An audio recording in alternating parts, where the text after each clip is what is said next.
Bonjour à vous. Pour ceux et celles que ne m'ont jamais rencontré, je m'appelle Jean-Pierre Bouchard. Je suis le chef exécutif de la résidence Riviera Côte d'Azur du groupe 400. Alors, si je suis ici aujourd'hui, c'est pour vous présenter en toute simplicité deux idées de recettes. La première, c'est en froid qui nous revient. Je vous propose un potage de courges et butternut et aux pommes. Et comme dessert, une magnifique tarte à la citrouille. Alors, comme vous savez, je suis toujours disponible si vous avez des commentaires à formuler ou des idées de recettes pour nos bons résidents de la résidence. Alors, je vous présente ces deux recettes. Alors, pour le potage d'automne, alors aux courges butternut et aux pommes, nous avons besoin du beurre, des courges butternut, du céleri, du poireau, des pommes, des carottes, jus de pomme et fond de volaille. Alors, la première étape consiste à couper le poireau,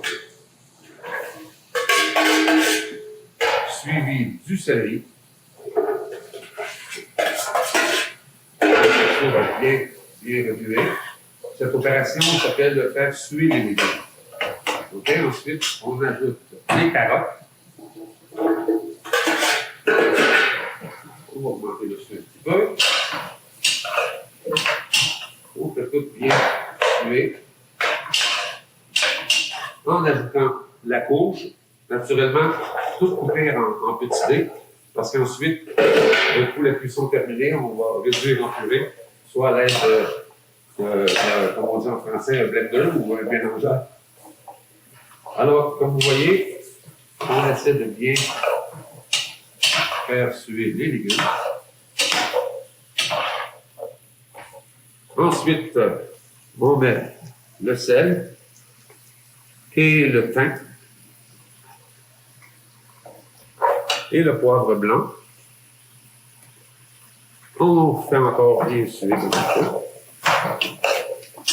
Un coup que la préparation est bien revenue, on ajoute les pommes coupées en dés.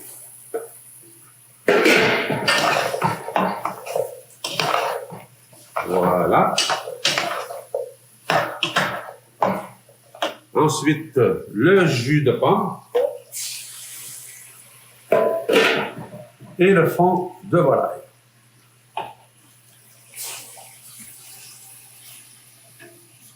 Et on termine, on atteint l'ébullition.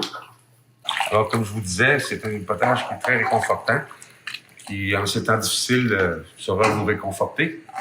Alors, c'est ce que ça donne. Alors, qu'est-ce qu'on fait? On atteint l'ébullition. On couvre et on cuit jusqu'à tendreté. Et ensuite, on passe ça soit dans un mélangeur, un mixeur, si vous avez un mixeur à la maison. Maintenant, je vous présente le produit final, le potage de courges butternut et aux pommes. On peut s'amuser à le garnir de petits oignons verts. Alors maintenant, pour se sucrer le bec, je vous propose une magnifique tarte à la citrouille. Alors, ça nous prend de la farine, du beurre non salé coupé en petits cubes, de l'eau froide au besoin, un jaune d'œuf et un peu de sel. Alors, pour ce faire, je vais vous faire une petite démonstration. Alors, on met la farine sur le plan de travail. Ensuite, on met le beurre coupé en petits cubes. Ensuite, l'opération consiste à sabler la pâte. Alors, sabler la pâte, c'est tout simplement, avec nos mains, amalgamer la farine avec le beurre. C'est ce qu'on appelle sabler. Alors, on sable bien comme il faut. Vous voyez, on se frotte les mains, comme ça. Alors, comme vous savez, moi, j'aime beaucoup chanter quand je suis dans ma cuisine, spécialement quand je fais des tartes. Alors, je vais faire une petite chanson. Alors, je vous parle d'un temps que les moins de 20 ans ne peuvent pas connaître. Montmartre, en ce temps-là, accrochait ses lilas jusqu'au bord des fenêtres. Et si l'humble garni qui nous servait de nid ne payait point de mine, C'est là qu'on s'est connus, moi qui criais famine et toi qui posais nu. La bohème, ça voulait dire, tu es jolie. La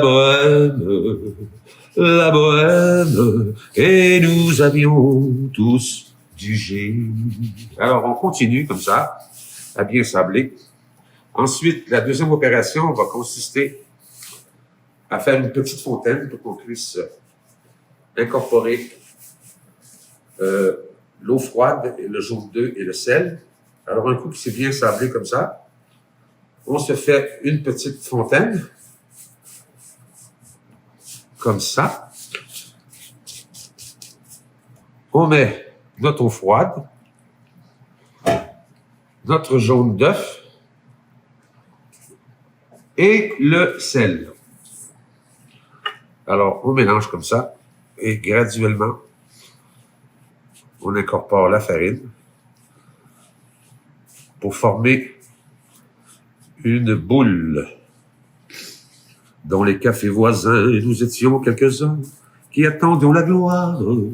Et bien que miséreux, avec le ventre creux, nous ne cessions d'y croire. Mais ce n'est qu'au matin qu'on s'assoyait enfin devant un café crème. Fatigué mais ravi, fallait-il que l'on s'aime et qu'on aime la vie. La bohème. Alors on forme une petite boule comme ça. Et ensuite, l'important,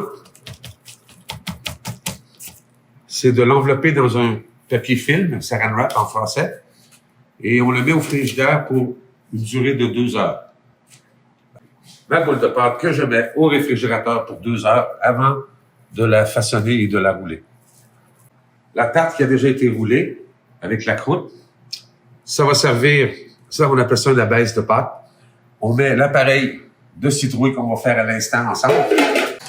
Alors pour ce faire, nous avons du sucre, du lait évaporé, purée de citrouille, 2 œufs, et on a 6 différentes épices. On a du 4 épices, du allspice, on a de la cannelle, on a de la muscade, on a ici du gingembre, du sel et du clou de girofle moulu. Alors, pour ce faire, dans un bol, ou en cuisine, on appelle ça un cul de poule, on casse les œufs, comme ça.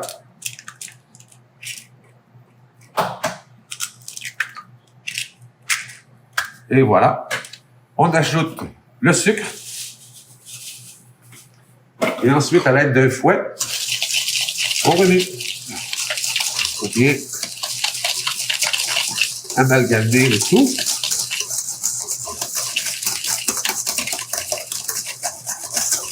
L'appareil que je fais présentement, c'est bon pour 2 abaisses de pâte. Hein? Alors, si vous avez à la maison, vous pouvez, ça va donner 2 abaisses comme ça. Ensuite, on ajoute le lait évaporé. On mélange encore une fois. La purée de citrouille.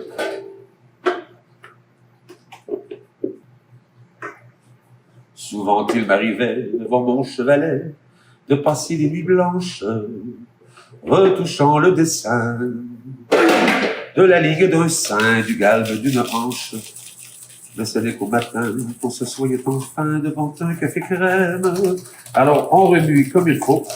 Et ensuite, on s'amuse en ajoutant les épices. Alors ici, je mets le clou de girofle, la muscade, le gingembre moulu,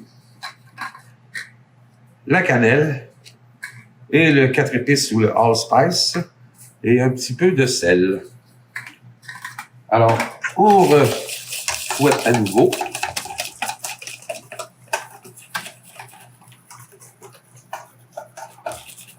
Et voilà, bien incorporé. Et pour bien l'incorporer, on peut faire comme un genre de 8. Voyez-vous, un 8. Ça va très bien pour bien amalgamer tous les ingrédients ensemble. Et voilà. La simplicité même. Voilà, maintenant, on ajoute l'appareil dans notre abaisse de pâte.